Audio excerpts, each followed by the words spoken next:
नमस्कार दोस्तों। तो कैसे हैं आप लोग। मेरा नाम है जतिन शर्मा और आज मैं आपके सामने वापस से आ चुका हूँ एक खूबसूरत वीडियो लेके। जैसा कि हम अब तक करते आ रहे हैं, एसएससी सीजीएल के इंपॉर्टेंट क्वेश्चंस डिस्कस करते आ रहे हैं, आज भी हम वही करेंगे। तो मैंने जो शॉर्ट डाली थी उसका लिंक मैं इस वीडियो में आपको दे दूंगा। जो जो क्वेश्चंस मैंने इसके अंदर डाले हैं शॉर्ट के अंदर, उन सभी के जो सॉल्यूशंस हैं मैं इस वीडियो में आपके साथ डिस्कस करूंगा। तो अगर आपको ये वीडियो अच्छी लगे तो लाइक शेयर और सब्सक्राइब जरूर करिएगा। और आप मज़े में होंगे, पढ़ाई वढ़ाई कर रहे होंगे, ऐसी मैं आशा और उम्मीद करता हूँ। आइए स्टार्ट करते हैं हमारी इस खूबसूरत वीडियो को। तो हमारा जो पहला क्वेश्चन है वो है, with reference to sepoy mutiny of 1857 on which of the following dates did the soldiers at Meerut start the journey to Delhi. तो जो 1857 की जो क्रांति है वो कौन सी तारीख से स्टार्ट हुई थी। तो चार ऑप्शन है आपके सामने, 10 मई, 19 अप्रैल, 2 जून या 29 मार्च। आप जानते हैं 1857 से जो हमारी झांसी की रानी जी हैं, तात्या तोपे जी हैं, उन्होंने क्रांति स्टार्ट करी थी भारत की तरफ से। और जो मेरठ में जो स्टार्ट हुई थी जो जर्नी दिल्ली की तरफ जो लोग बढ़ रहे थे, तो कौन सी वो तारीख थी, 10 मई, 19 अप्रैल, 2 जून या 29 मार्च, इन चारों में से। तो जो हमारा राइट आंसर है वो है 10 मई। 10 मई से ये जो हमारी क्रांति है 1857 की, मेरठ से दिल्ली की तरफ स्टार्ट हुई थी। अगला हमारा क्वेश्चन है, in which year did India makes its Olympic debut in hockey. तो जो हमारी इंडिया है उसने ओलंपिक के अंदर, और जो ओलंपिक के अंदर जो खेल है हॉकी, उसमें सबसे पहले कब डेब्यू किया था, कौन से साल में डेब्यू किया था उसने। चार ऑप्शंस आपके सामने, 1936 में किया था, 1932 में किया था, 1924 में किया था या 1928 में किया था। तो इसका जो राइट आंसर है वो है 1928। भारत के द्वारा ओलंपिक के अंदर, और ओलंपिक में भी जो हॉकी गेम है उसके अंदर सबसे पहले भारत ने कब डेब्यू किया था, कौन से साल में डेब्यू किया था। तो हमारा राइट आंसर है 1928। 1928 में ओलंपिक में हॉकी के अंदर भारत ने पहला अपना डेब्यू किया था। अगला क्वेश्चन है, which of the following plays was not written by Harshavardhan. यानी कि इनमें से कौन सी गाथा हर्षवर्धन के द्वारा नहीं लिखी गई। पहला ऑप्शन विक्रम मौर वसीयम, दूसरा रत्नावली, तीसरा नागानंद और चौथी प्रियदर्शिका। तो इसमें पूछा गया है जो हर्षवर्धन जी है उनके द्वारा इन चारों में से कौन सी गाथा नहीं लिखी गई थी। तो रत्नावली उन्होंने लिखी थी, नागनंद उन्होंने लिखी थी और प्रियदर्शिका उन्होंने लिखी थी। तो हमारा जो राइट आंसर है वो है विक्रम मौर वर्षियम, ये इनके द्वारा नहीं लिखी गई।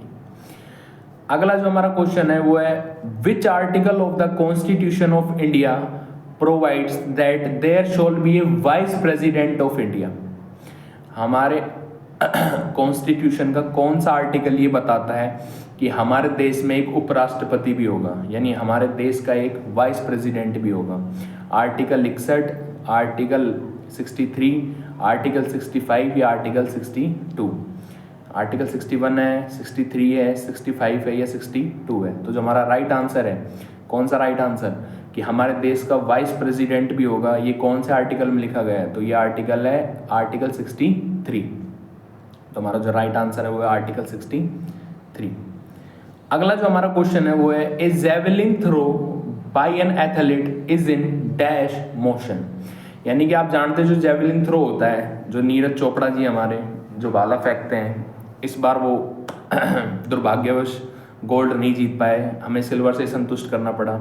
लेकिन भगवान ने चाहा तो अगली बार ओलंपिक में हम गोल्ड भी जीत के लाएंगे। इस बार जो गोल्ड है वो पाकिस्तान के हाथ लगा है, आप सभी को पता है। तो जो जेवलिन थ्रो होता है वो जब आप फेंकते हो तो उसमें कौन सा मोशन अप्लाई होता है, oscillatory motion, periodic motion, rectilinear motion या कर्विलीनियर मोशन। ये 4 टाइप के मोशन है। एक तो ऑसिलेटरी मोशन है, एक पीरियोडिक मोशन है, एक आपका रेक्टिलिनियर मोशन है, एक आपका कर्विलीनियर मोशन है। तो इसमें कौन सा मोशन अप्लाई होता है? इसमें होता है कर्विलीनियर मोशन। जब आप जेवलिन थ्रो करते हो तो उसमें सबसे पहले कौन सा मोशन अप्लाई होता है? कर्विलीनियर मोशन। तो इसका जो राइट आंसर है वो है कर्विलीनियर मोशन। अगला जो हमारा क्वेश्चन है वो है which of the following is an example of public sector industry in India. यानी कि आप जानते हैं जो पब्लिक सेक्टर होता है, एक प्राइवेट सेक्टर होता है, एक पब्लिक सेक्टर होता है। तो आपको 4 ऑप्शंस दिए गए हैं। एक तो दिया गया है भारत हैवी इलेक्ट्रिकल लिमिटेड, दूसरा है बजाज ऑटो, तीसरा है डाबर और चौथा है टाटा आयरन स्टील कंपनी। तो इन 4 ऑप्शनों में से जो पब्लिक सेक्टर का जो यानी कि पब्लिक सेक्टर की जो कंपनी है, या कह लीजिए पब्लिक सेक्टर के अंडर जो डिपार्टमेंट आता है, जो कंपनी आती है, वो इन 4 में से कौन सी है? तो आप सभी को पता है जो भारत हैवी इलेक्ट्रिकल लिमिटेड है, वो जिसे हम भेल भी बोलते हैं, भेल वो खाने वाले नहीं, भेल BHEL जिसे हम शॉर्ट फॉर्म में बोलते हैं। और जो डाबर है और जो आपकी टाटा आयरन स्टील कंपनी है, या फिर कह लीजिए आपकी बजाज ऑटो है, ये सारी क्या है? प्राइवेट सेक्टर में आती हैं। और जो पब्लिक सेक्टर में आती है उसका नाम है भारत हैवी इलेक्ट्रिकल्स लिमिटेड। तो इसका जो राइट आंसर होगा वो होगा भारत हैवी इलेक्ट्रिकल्स लिमिटेड। अगला जो हमारा क्वेश्चन है वो है what was the actual growth rate of first 5 year plan. आप जानते हैं 5 ईयर प्लान्स आते हैं और 5 ईयर प्लान्स एक टाइम पर रुक भी गए आके। सबसे पहला 5 ईयर प्लान आया था 1951 से 1956 के बीच में। उसके बाद फिर स्टार्टिंग होती गई 56 से, फिर 61 चलते गए, फिर 61 से फिर आपके 66, फिर बीच में आपके गैप भी आ गया, फिर रोलिंग प्लान आ गया, फिर कई चीज़ें आ गई। तो जो फर्स्ट 5 ईयर प्लान था उसमें उन्होंने जो लक्ष्य लेके चले थे, जो टारगेट लेके वो चले थे, एक तो सबसे पहले वो इंडस्ट्री का टारगेट लेके चले थे, दूसरा उन्होंने फार्मिंग एग्रीकल्चर का टारगेट लिया था। तो इसमें ये पूछा गया है कि what was the actual growth rate of first 5 year plan, कि हम उसको कितना उस लक्ष्य को भेदने में या उस लक्ष्य को प्राप्त करने में हमने कितनी ग्रोथ की। तो इसमें 4 ऑप्शन है 4.2%, 2.6%, 3.6% या 2.1%। तो हमारा जो राइट आंसर है वो है 3.6%। यानी कि हम जब उस टारगेट का पीछा कर रहे थे तो हमने कितनी ग्रोथ करी उसके अंदर, यानी कि उसको पाने के लिए हमने मतलब अपना पूरा जो जोर लगाया वो कितने % लगाया, वो लगाया 3.6%। तो ये थे हमारे कुछ क्वेश्चंस और उनके आंसर्स जो मैंने आपके साथ डिस्कस किए।